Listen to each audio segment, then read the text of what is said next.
That, of course, is the soundtrack to NFL films. Some of the best stuff you're going to hear when it comes to sports. The co-founder of that company of NFL films, Steve Sabol, died this week, and he, if you don't know, pretty much taped the history of the NFL, and pretty amazing story, really. His father, Ed Sabol, just started with a video camera. He was always taking movies of his kids, and he really liked football, and he fought and he clawed and he fought and he clawed, and he eventually convinced the commissioner of the NFL to tape games. And he was one of the trailblazers of putting football on TV. And I don't think that people realize what big of an impact he had to the sport. And it's pretty wild to see football's history through the same company and through the same camera angles with the same music in the background. And I mean, I think everybody who's a football fan has grown up watching NFL films. The highlights, the slow motion, the dramatic music that I'm going to be playing throughout the whole show in tribute to Steve Sabol.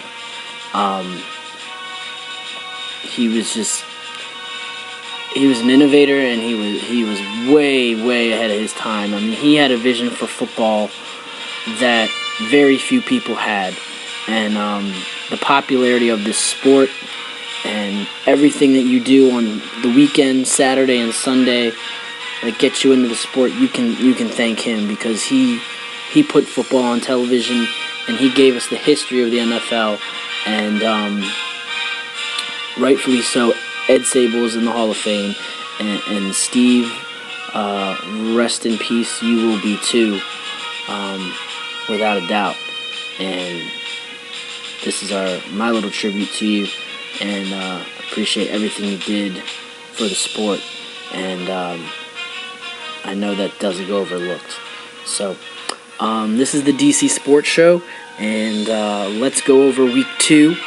Week 2 was interesting, to say the least, frustrating, and disappointing, of course, as well, with the Redskins as they lose to the Rams. My only loss of the weekend in the NFL wagering.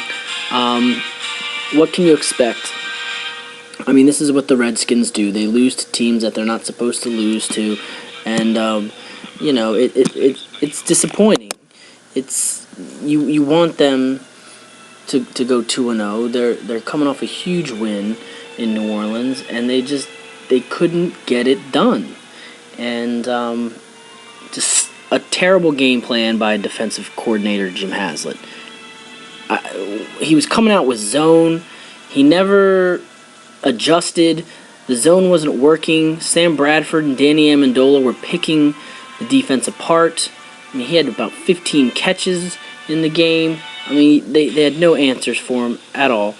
And, it cost them. They didn't adjust. It wasn't the offense's fault. The offense, they scored 3 touchdowns. RG3 was involved in all of them. The defense did get a defensive one.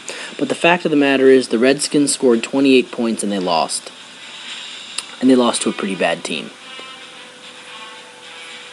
So, instead of being 2-0 with 2 NFC road wins in their pocket, they go back to FedEx Field, and they open up the season at home, their first home game of the year, and they're 1-1, basically where we thought they were going to be, except we thought they were going to lose to the Saints and beat the Rams. So go figure. This is a week-to-week league. I guess they got to move on, but before they move on, let's kind of rehash the game real quick. Big points. Again, number 1, the defense. They cannot just sit in zone. I know they're trying to protect their secondary, but you got to get more of a pass rush out there, and you got to get some people on these bodies, on these quick slants and these crossing patterns. They were killing the Redskins with those on Sunday. I mean, they were just running crossing patterns. I mean, back and forth, back and forth. I mean, they couldn't stop it. So, and the fact that they didn't, put a man on Amendola till the fourth quarter really says something about Jim Haslett's game plan. It says, one, it didn't work, and two, he didn't show up with a plan B. And I hate it when coordinators don't show up to games with a plan B, especially in the pros. I mean, I could see halfway through the first quarter that game plan wasn't working. I mean, I'm sure you did too. I mean, after how many Amendola catches that you saw were you like, okay, can we put a body on this guy? I mean, how many did it take? I think it took me 4. I was like, all right, that's enough. Enough of the crossing patterns with Danny Amendola. Let's stop it. And they didn't. They didn't stop it. And it cost them. It cost them big. Yeah, the refs were bad, but honestly, think about it here for a second. The refs were worse in our favor. They missed 2 touchdowns for the Rams. I mean, that one in the corner in the first quarter that Daniel Gibson caught, he had 2 feet down. It was clear. All Fisher had to do was throw the red flag, and that would have been a touchdown. So I guess you can put the blame on Fisher for that one, for not challenging. I mean, that was definitely close enough to challenge, and the replay definitely showed that it was a touchdown. And then, of course, the big play, the Steven Jackson fiasco with the spiking of the ball and the ejection and the challenge, and you can't challenge, and then the interception. That was a complete disaster. That took forever. And those are the things that I get upset about with the replacement refs over bad calls. They don't know the procedure of the game. They're spending too much time trying to make sure everything is right, that the ball's spotted right, that it's a challengeable play or not. I mean, so much was going on there. And with all the skirmishes after every play, it's no wonder Steven Jackson lost his cool. I mean, he was in. 2, I mean, there's biting, scratching, and clawing after every single play. I mean, it was getting to the point where the game was just getting ridiculous. And, you hear reports across the league that, some other stuff was ridiculous. Eagles-Ravens was bad. I heard the Steelers-Jets game was bad. So, I mean, it's something all teams have to deal with, though. So you can't blame the refs. And, yeah, Josh Morgan, that was a dope thing to do, and that was a selfish thing to do, and it cost you a chance to tie the game. But you can't blame this on Josh Morgan, because this game was way beyond Josh Morgan's control. I mean, they shouldn't have even been in that position, and they put themselves in that position. They had a chance. They were up 21-6 with the ball, and they couldn't do much else with it. They let the Rams come back in. So the Skins are 1-1. The Skins are 1-1. Next opponent, Cincinnati Bengals. I'm not really sure how I feel about the Bengals yet. Going into the season, I thought that they were going to drop back a little bit, that they were not going to make the playoffs, but still be a pretty good team. They're still very young. I think people are onto them a little bit. Their defense has had a surprisingly slow start. I thought their defense was actually going to be pretty decent. They're giving up a lot of points, though. And guess who's the highest scoring team in the NFL? The Redskins. Crazy, right? When was the last time we've said that out loud? Maybe ever, even when they were good. So the Skins are the highest scoring team in the NFL. The Bengals are averaging giving up over 30 a game. So I have a feeling about a couple things about this game. 1, it's going to be close. 2, it's going to be high scoring. And 3, it's going to be on who comes down with the best adjustments. Because in a shootout game like this, it really only takes 1 or 2 stops. You stop the other team once or twice, you'll probably win the game. if it's like that. I mean, and with the third week of the replacement refs, as much as I hate to say it, you know the players are learning more and more about these new refs, and they're finding out more and more they can get away with. They're stretching the boundaries. They're making it so where they know what they can get away with. So, I mean, you're going to see even more, trash talk and things like that. This is going to continue until the replacement refs sack up and toss some people. I heard there was a lot of shit talking in the Ravens and Eagles game, and which doesn't surprise me because I watched both those teams a lot, and they talk a lot. I know Terrell Suggs was on the field, but I mean these dudes talk a lot. So I think it would mean something if one of these refs tossed Ray Lewis or tossed, Mike Vick or Trent Cole, a big name player that's trying to get away with things, to send a message saying, hey, we're in control of these games. Because in a lot of these games, the referees are losing complete control. And it's making it dangerous, and you can't have lack of authority on a football field. It's going to get dangerous, and bad things are going to happen. And that's what we're leaning towards here. So hopefully the refs are on their game, but the Skins and Bengals, I think this is going to be a high-scoring, tight game, and the Redskins, even though they lost the Rams, definitely have a chance to beat this Bengals team. It's going to be at home. It's the home opener at FedEx Field, the home opener for RG3. The place is going to be bumping, you know it.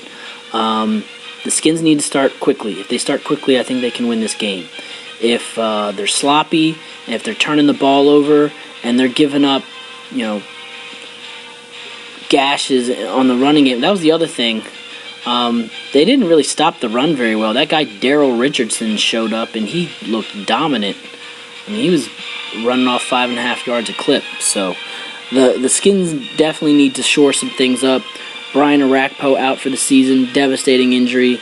Adam Carricker out for the season, another devastating injury. So that left side is exposed, and you better believe Ben Jarvis Green Ellis is going to try to run that way, and they're going to try to pass that way. I mean, that's a weak side of the defense now, and we're going to see how deep this Redskins team is. I mean, Shanahan's been saying it all summer. Depth, depth, depth. This team has depth. Well, here we go. Let's see it. That's about all I have right now on the Skins. We'll see what happens with them. Eagles escape the Ravens. I didn't get to see it. I was at a wedding, so I had to watch the Redskins game on tape, and I had to kind of catch up as the evening went along. But it looked like the Ravens and Eagles were in a tight one, and the Eagles get away with another 1-point win, which is, hey, you beat anybody in the NFL, it's good. So they're 2-0, yeah. They've only beaten teams by 1 point, but they're winning games. And anytime you beat the Ravens, that's a good win. The Ravens are good. I don't care where the game is, how many points you beat them by. If you beat them, that's good for you. So the Eagles are the only 2-0 team in the NFC East. The New York Giants, they escaped 0-2, and they came back and they beat the Tampa Bay Buccaneers. Eli Manning was out of his mind in the second half. He ended up throwing for over 500 yards. And the Giants came back and they beat the Buccaneers in New York. So the Giants survive, which would have been an ugly loss and an ugly start of the season, and get to 1-1. So they are sitting there at 1-1. They have a game tonight against the Carolina Panthers. Quick turnaround. They have a lot of injuries. Don't be surprised if the Panthers win that game. The Dallas Cowboys, they didn't have a very good weekend either. They went out west and they got shellacked. They lost by 20 points, 27-7. It didn't really look like the Cowboys could stop the run. Again, I'm not going to comment too much because I didn't see this game either. But it sounded like, hey, I saw the score, 27-7. There wasn't a lot of turnovers. So I was kind of looking at the stats, and it just looked like the Cowboys couldn't sustain drives. They didn't do any detrimental mistakes. Nothing really big happened to these guys. So, I don't know. I guess it was just a bad loss for the Cowboys. They dropped to 1-1. So we got one team at 2-0 and 3 teams at 1-1, and only one divisional game has been played. So I'm telling you, this NFC East is going to be a bloodbath this year. I do not expect a 10-win team in this division. I know people like Philly. I don't know. It's going to be tough to get to 10 wins in this division with this schedule. I mean, the AFC North, Ravens, Steelers, Bengals, everybody plays them. NFC South, Falcons, Saints, Bucks, Panthers. I mean, that's a good division. We all play. So, it's going to be tough. All right. Peyton Manning struggled. I mean, threw 4 picks and went down to Atlanta, and Atlanta's playing really well. The Falcons are nice. They're throwing the ball around. They can mix it up. They have weapons. Julio Jones, Roddy White, Tony Gonzalez, Michael Turner, Jaquiz Rogers. I mean, they can score some points, and their defense is looking the part as well. They're a pretty strong team, and they scored some points on their nice Denver Broncos defense. But I don't think Peyton's done like some people are saying. I just think he needs to just get back into the swing of things. It's been a year since he's played football, so I don't think we've seen the last of Peyton Manning at all. People saying he's done. I'm not ready to say that yet. And upset, Arizona beat the New England Patriots. I haven't talked to my brother yet. I'm going to see how he feels about his boyfriend losing the Cardinals. But I have some things about the Cardinals that I want to talk about later. So we'll get into that. So I think that's pretty much it for the NFL thing. We can go and check out the gambling. I think I did pretty well again. If you were watching my locks here, there was 4 picks that I had. I went 3-1 in college and 3-1 in the NFL. I gave you Louisiana Monroe, Missouri, and Northwestern. Northwestern was my lock of the day. They all covered. Some of the lines moved about a half point to a point, but they all covered enough. So if you took it at any of the numbers, those were good. My only loss was USC -8 against Stanford. Of course, we all know Stanford upset the Trojans and ruined their national title hopes, I think, pretty early. NFL, I also went 3-1. I told you to take Houston -7. They won big. That was a big fat winner. I said to take the Colts. I said little dogs, I liked them, and I liked the Colts to outright win. So I took the 3 points, and the Colts outright won. The other one, what was the other one I gave you? To Arizona. No, not Arizona. Indy, Houston.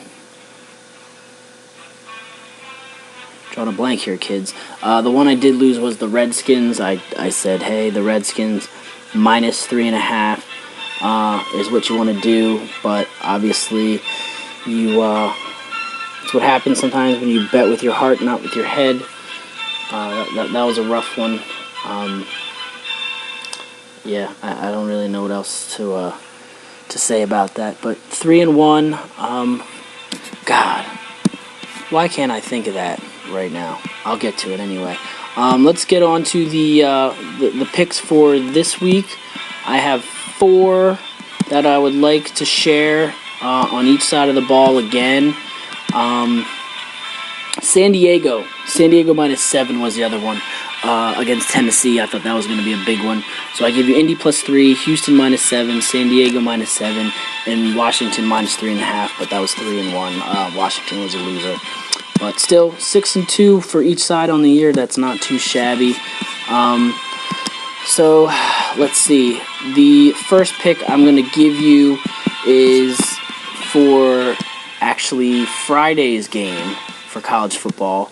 It is Baylor versus...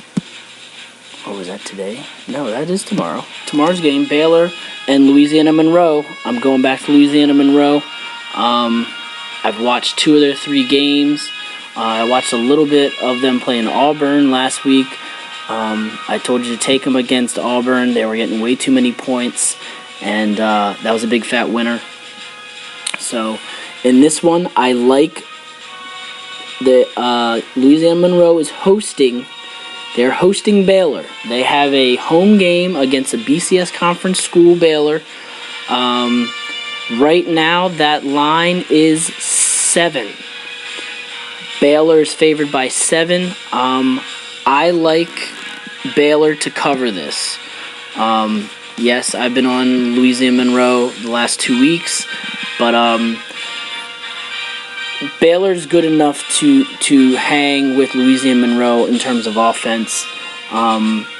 They have scored 59 points in one game. They scored 37 points in another game.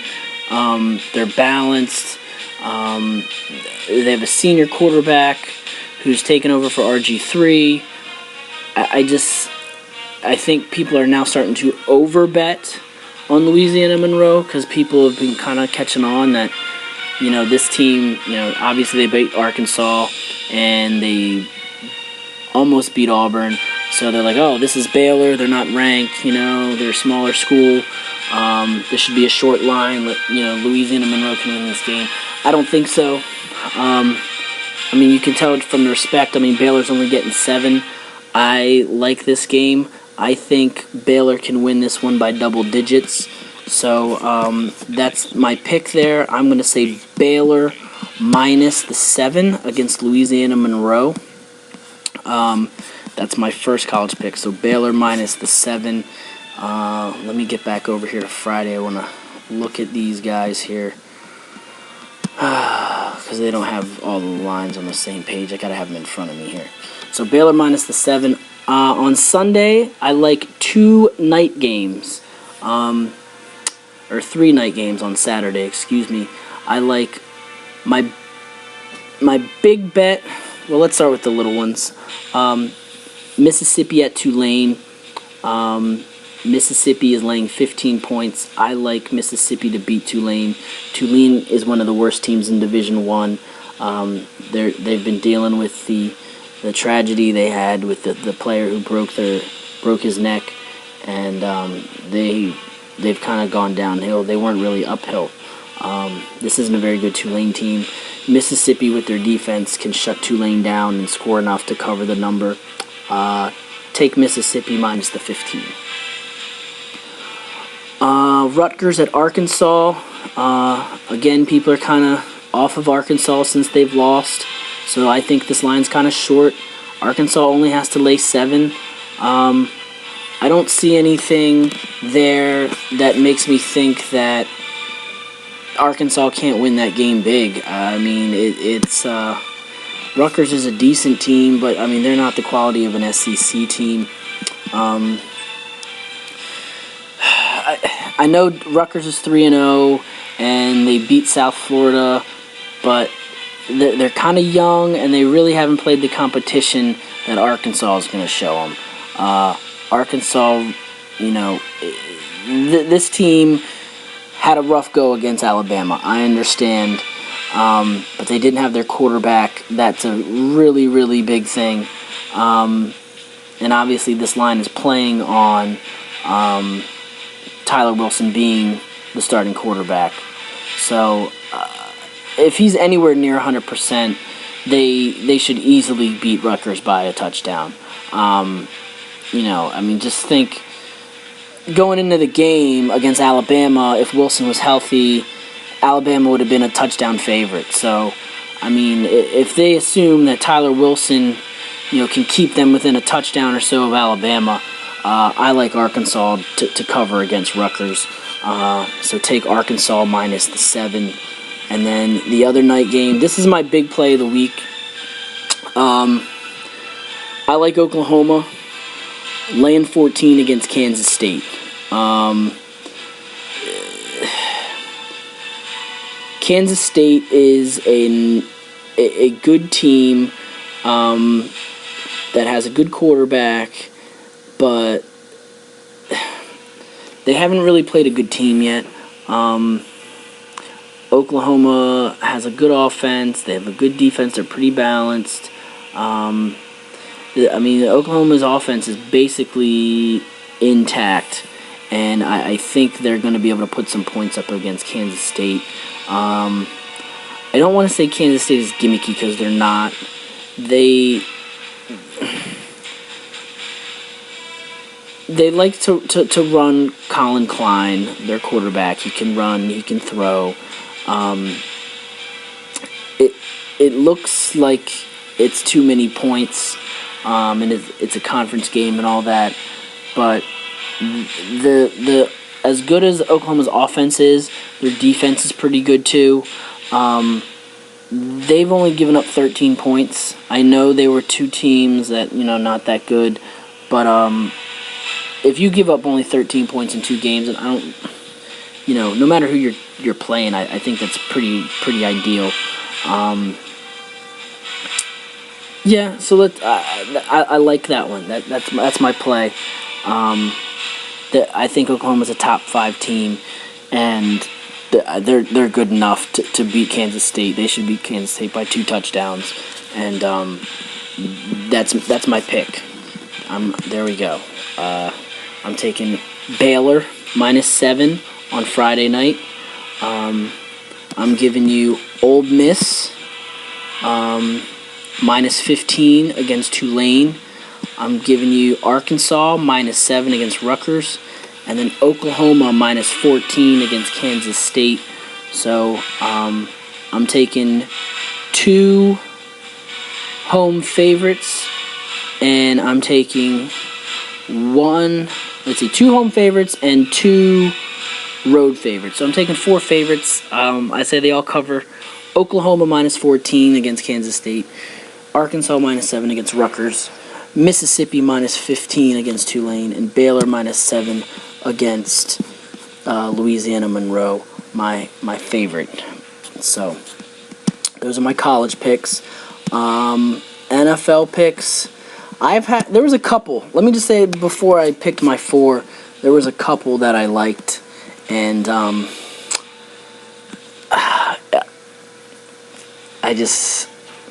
I had a trouble picking the 3rd and 4th pick. My top 2 picks I like a lot, but so my bottom 2 picks though that I am going to include. I'm going to give you Houston again. They go to Denver. They're laying 1.5, and I'm going to take the Texans on the road with the points. I'm going to lay the 1.5. I think they can go in and they can beat the Broncos. It's not going to be easy.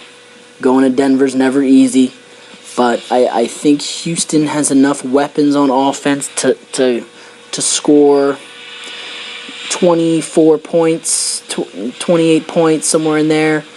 I like Houston to win this game.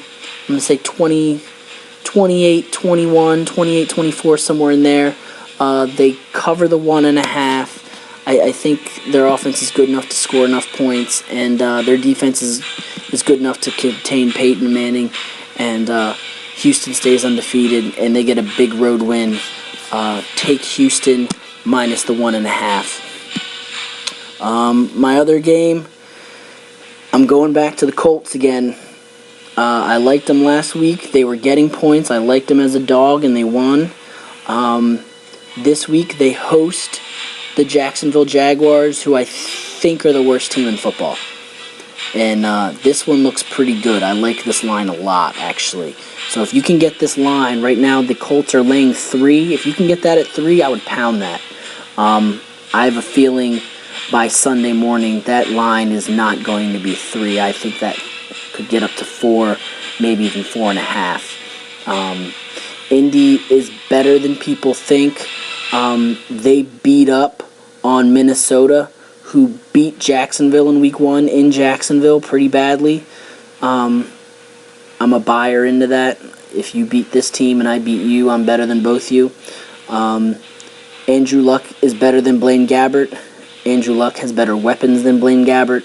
And I think Indy's going to do enough to win that game at home, in the Dome, in Andrew Luck's comfort zone. And, the Jaguars just also, in case you don't know, they don't win a lot anyway, but they're not very good against the spread. I like the Colts winning this game by a touchdown, maybe a little more, but they definitely cover the 3. I like the Colts at home, minus the 3 against the Jaguars. My top 2 plays, Arizona, the Arizona Cardinals. I like, and this is my upset pick of the week, I like the Arizona Cardinals not just to cover, they're getting 4 points against the Eagles, but I am going to pick them to win the game. Arizona plus the 4 against the Eagles. The Eagles go out west to Arizona. They're favored by 4. They're going to run into a very, very good, very disciplined, tough Arizona Cardinal defense. That wasn't a fluke, kids, last Sunday up in Foxborough. They can play defense. And if you don't believe me, look at the stats of the Cardinals going back to last year. It is to a point where you look at their defense and they're so consistent that it's scary. They've won 9 of their last 12 games, and in those 12 games, the Cardinals have only given up 18 points a game. That's pretty damn good. Another thing with the Cardinals, in those 12 games, 10 of them have been by a touchdown or less. 10 of them. 4 points or less. All of them a touchdown or less. So 10 of those 12 games, the Cardinals play close games. And they lose not because of their defense. Their defense is very good. Their secondary is extremely good. And when 2 teams play each other and they both have strong secondaries, that will tell you the game is close because big plays will be limited. When you limit big plays in the NFL, the games will be close and it becomes a battle of field position, defense, and special teams. And undisciplined teams like the Eagles that turn the ball over and they make mistakes, they can lose close games. I'm surprised they've won both of those games. Not that they weren't better than both of those teams, but that they didn't lose the game in a game this close. I think the Cardinals will win this game outright, so take the Cardinals, take the points, plus the 4. I like the Cardinals to beat the Eagles next week in the desert. Arizona, plus the 4. My big bet of the week is a team that I'm really juiced about. I've watched them now, and I've been hearing the hype, and I got to see them on Monday night. The Atlanta Falcons go west, and they play San Diego at 4 o'clock on Sunday afternoon, and they are getting 3 points. San Diego is favored in this game. This is off the charts wrong. This is the big mistake the lines makers made. San Diego is not even going to win this game. San Diego is 2-0 because they beat up on 2 of the worst teams in the league, the Raiders and the Titans. The Atlanta Falcons are so much better than the Raiders and the Titans, the Chargers' heads are going to spin. San Diego's defense is good, but they do not have enough in the secondary to cover this passing attack. They're going to throw the football, Atlanta is. They're not scared to throw the football. And their offensive line's pretty good, and they're going to give Ryan enough time to slowly dissect San Diego. They're not going to blow San Diego away, but San Diego's going to have problems stopping this Atlanta offense. And this just in, Atlanta's pretty good on defense, too. Atlanta looks really, really strong. Atlanta, San Francisco are 2 teams that have impressed me very much. I like Atlanta to win a close one here. I think Atlanta's going to win this one 28-24. They're going to go on the road, get another win, and the Falcons are going to be 3-0. I just feel the Falcons are a better team than the Chargers in pretty much all facets. Better quarterback, better offensive line, more diverse running game with Michael Turner and Jacquizz Rodgers. Ryan Matthews is coming off the injury. Ronnie Brown was ineffective. Tony Gonzalez was playing great. Antonio Gates is questionable. The receiving core advantage Falcons.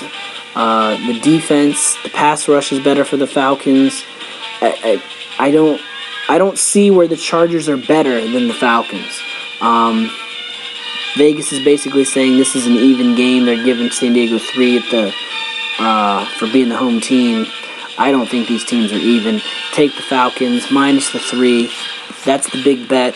So to recap really quickly, big bet, Atlanta plus the 3 at San Diego. Arizona plus the 4 at home with Philadelphia. Indy minus 3 for the Jaguars game. And then Houston minus the 1.5 on the road against Denver. There you go. Make some money this weekend. And, we'll go from there. Have a good one, everybody. Enjoy the games.